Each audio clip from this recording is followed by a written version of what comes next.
धर्म की राजधानी कहे जाने वाले काशी में परंपराएं भी पौराणिक हैं। मान्यताओं और कथाओं ने इसे पुराणों से भी प्राचीन नगरी के तौर पर मान्यता दी है।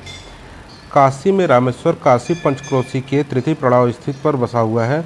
किसी जमाने में करौंदा वृक्ष की बहुतायता के कारण इसे करौना नाम से जाना जाता था, किंतु भगवान श्री राम द्वारा पंचक्रोशी यात्रा में आने पर वरुणा नदी के एक मुट्ठी रेत से रामेश्वरम की भांति ही शिव की प्रतिमा स्थापना और भगवान शिव एवं श्री राम के आरंभिक मिलन का केंद्र होने से इसे रामेश्वर महादेव रामेश्वरम तीर्थधाम के नाम से भी जाना जाता है।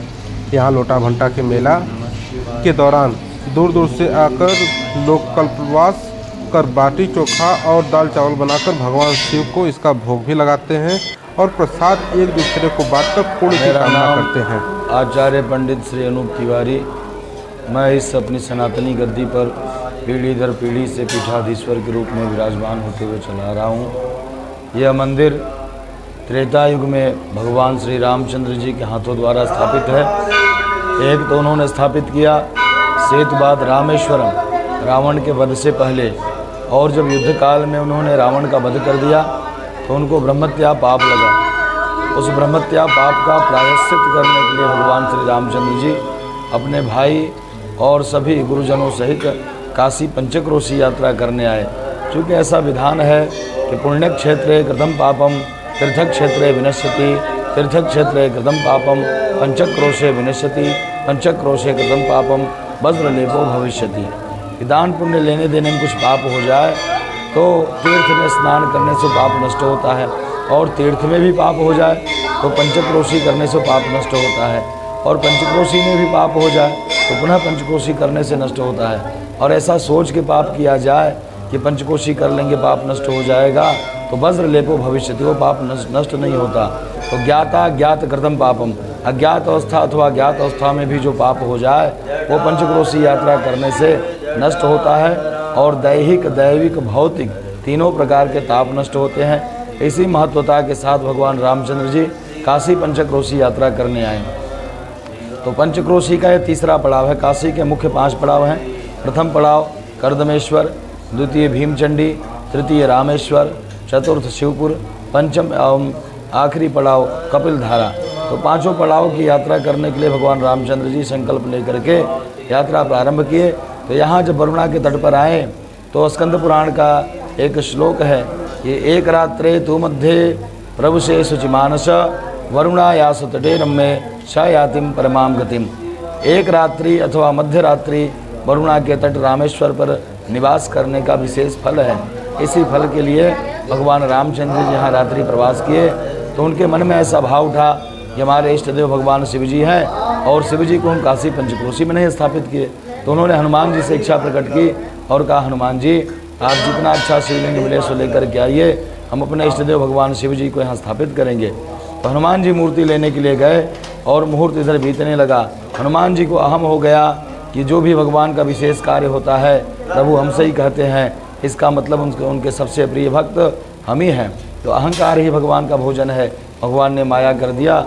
हनुमान जी जल क्रीड़ा देखने लगे मत्स्य का, और इधर मुहूर्त बीतने लगा। तो वशिष्ठ जी ने कहा, हे प्रभु यह मुहूर्त बीत गया तो वर्ष बाद मिलेगा, आप इसी में स्थापित करिए। तो भगवान रामचंद्र जी ने उसी मुहूर्त में एक मुट्ठी बालू से, वरुणा नदी से एक मुट्ठी बालू लेकर पार्थिव शिवलिंग बना करके मूर्ति स्थापित किया।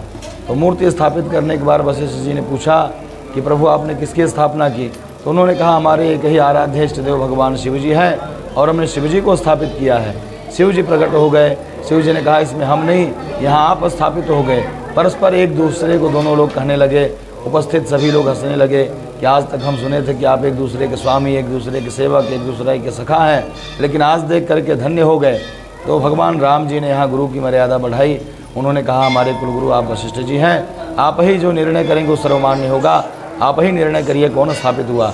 तो वशिष्ठ जी ने विचार किया, यदि राम जी को स्थापित करते हैं तो आने वाले भविष्य में लोग सोचेंगे राम जी बड़े हैं, और शिव जी को स्थापित करते हैं तो लोग सोचेंगे शिव जी बड़े हैं।